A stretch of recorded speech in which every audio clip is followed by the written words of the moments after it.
We are blessed to have faculty like you on our campus. Our third and final recipient for today is James Flanery, the head coach for Creighton women's basketball. Coach Flanery reminds me a bit of what our founders, John and Edward Creighton, must have experienced being surrounded by strong women like Mary Lucretia and Sarah Emily.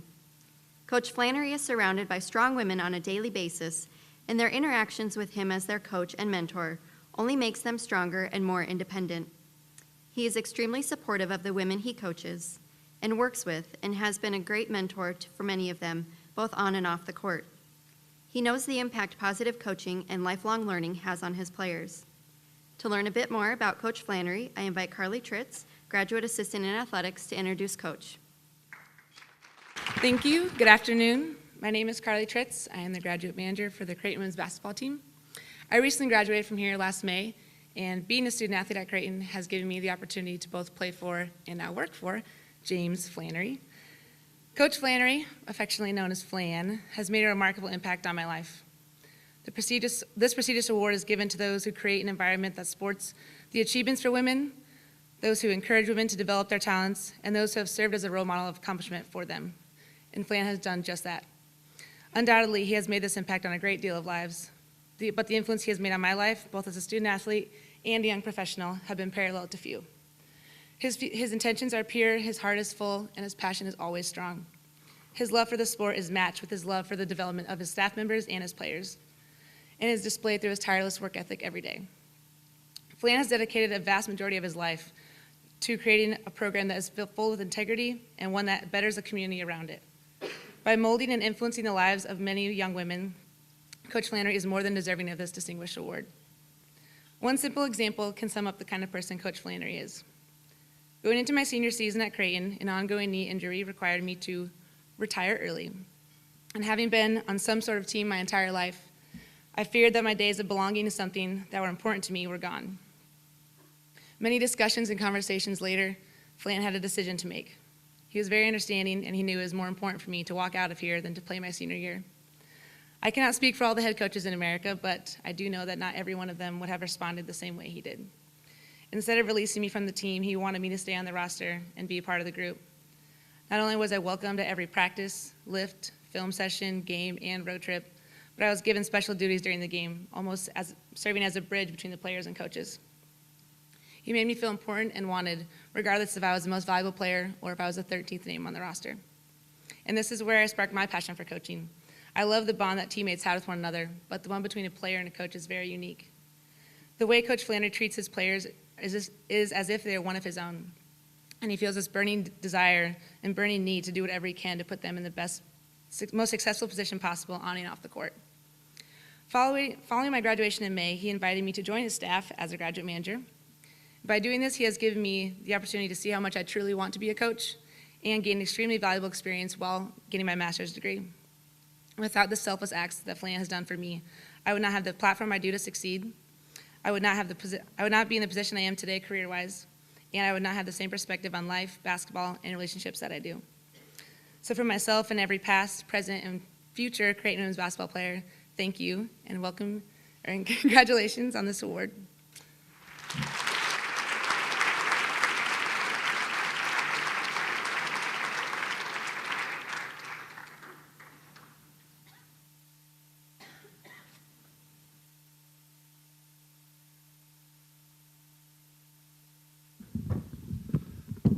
See if I can get this mic up high enough. Thank you, Carly. That was really well done, and I know you were super nervous about it, but you were terrific. And thank you to Katie and the Committee on the Status of Women. And I'd also like to recognize and congratulate Megan and Diane. I've known Diane for quite some time, and what Jenny said in the introduction about Diane walking the walk without the fanfare couldn't have hit home any further. I had known Diane a long time, or quite a while, before I knew what a big deal she is.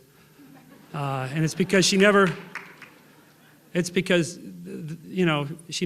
that in any of my interactions with her. She was just passionate and committed to our sport and to advancing women's athletics in a way that few people have done. So I'm very privileged to be standing here today with you. So couple things. I want to go just reference a couple things that kind of drive me on a daily basis. One is an article. It doesn't come from the article, but it's, I think, summed up by an article that I read about 10, 12 years ago that talked about the way that we talk about our work life.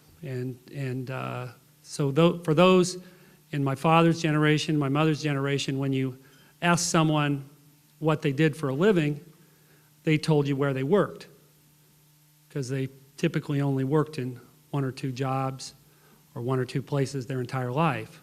And somewhere along the way that changed. And so when you ask somebody about their work life, they talked about what they did, not where they worked. And I think as somebody who went to school here and has been here as long as I have, I think that resonated a lot, because it made me reflect on, both where and what. And I think that's never probably been more in play than at a place like Creighton. As I look out at that middle table and the length of time that some of these people have been here, some of whom longer than me, and I always ask myself, why are they still here? and then I answer, because Creighton's a great place, and they deserve to be here, and Creighton deserves great people like them. And so when you get your hair cut like this, you can go anywhere to get your hair cut. So I made it a point anytime I sit in a chair and somebody asks me what I do for a living, I'm gonna kind of alternate between I work at Creighton and I coach women's basketball, because I think that's the kind of balance that I want to walk. I want to be somebody who works at Creighton, and I want to be somebody who coaches women's basketball. So bridging that generation, between those who used to answer where they worked and those who now answer what I do. And I think at Creighton that's really easy to do. And I'm looking dead at the athletics table, but it's not just the athletics table, it's all around the room. Those of you who've been here as long or longer than I and know what a special place this is. So that's really important to me as I work every day and as I try to kind of reflect about what I'm going to be about every day.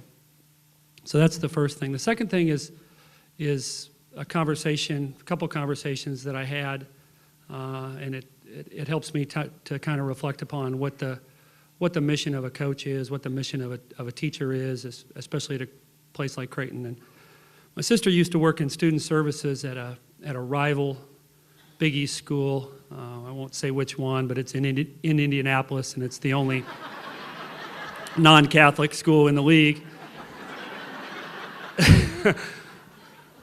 But we had a conversation one time, and she said there was a confrontation at one of her meetings, and somebody stood up and said, because they were talking about, well, this wouldn't happen in the real world. This wouldn't happen in the real world. And somebody stood up and said, you know what? We're not the real world. We're higher education. And in higher education, we're supposed to treat people better and care about them more than they do out in the real world. And I thought about that, and I thought about, that if you can take that mindset to work every day, how important that would be, especially when we get to, impact, 18 to 22-year-olds the way that we do, to treat them better and care about them more than they do out in the real world.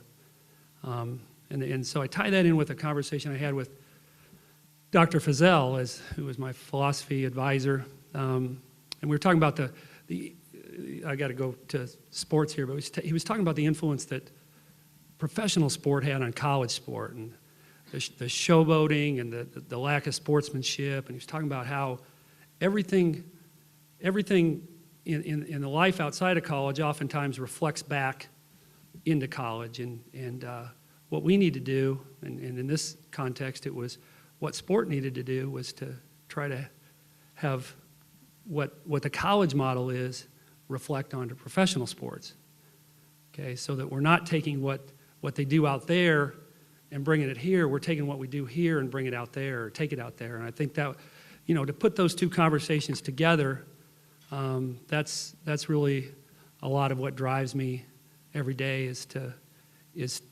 to feel like that I'm committed to getting our kids to be reflective about taking what we do and making that world out there just a little bit different, because I think education we got to teach them how to fit in when they get out, okay, but we got to teach them to try to make what's out there a little bit better.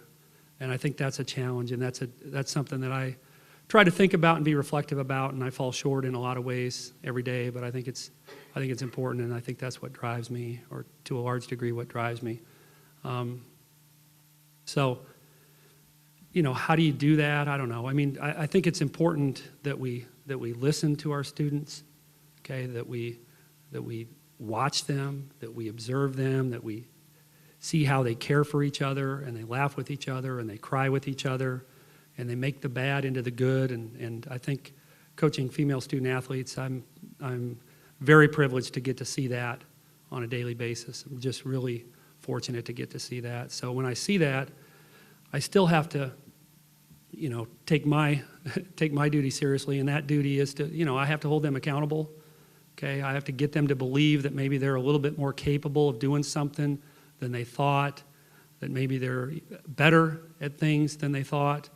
But I got to make sure that they do it right, and that's one of the great challenges, is that when they are 19 or 20 or 21, and when you're coaching and winning is important, you have to get them to think that being close to right or close to good enough sometimes isn't good enough, and that's going to help them not just as basketball players, but when they get out away from basketball and away from Creighton. So those are things that drive me daily. So thank you to all my colleagues who inspire me daily, both within the athletic department and around the university. I think there's a reason that most of us have been here that long, and that's because I think it's really easy to look around and be inspired by the people alongside whom we work, and whether we say that or not on a daily basis, I know that hopefully you're feeling that same way that I feel daily.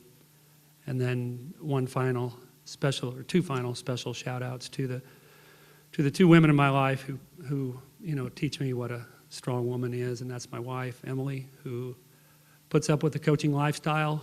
And that's not easy. Cares about me, but cares about what I do, and allows me to live out my dream. And also, I got to tell you, it's great to have a woman's perspective. There are times when I come home and I vent and I get a different perspective, and it's a female perspective, and it's valuable, and our players should thank her a lot. Carly, Riley, you guys should thank her a lot, because sometimes she'll nod her head, but a lot of times you're like, Flan, you need to think about this and this. Okay, and so she's awesome there. And then I want to thank my mom, who is, when you're a coach, you get beat up. I mean, and I mean that, awesome that the men got a win last night, but just you can see it in their body language, and we lost 4 in a row this month, and you get beat up. And I think the thing that my mom has modeled incredibly well for me is take the bad and make it good.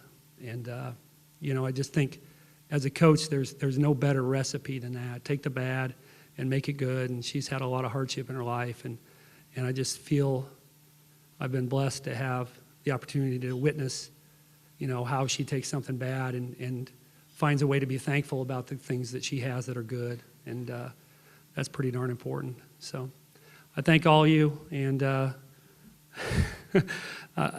very humbled by this honor. I've never won a coaching award, but I can tell you that nothing that I would ever win in coaching will match what this feels like. Thank you.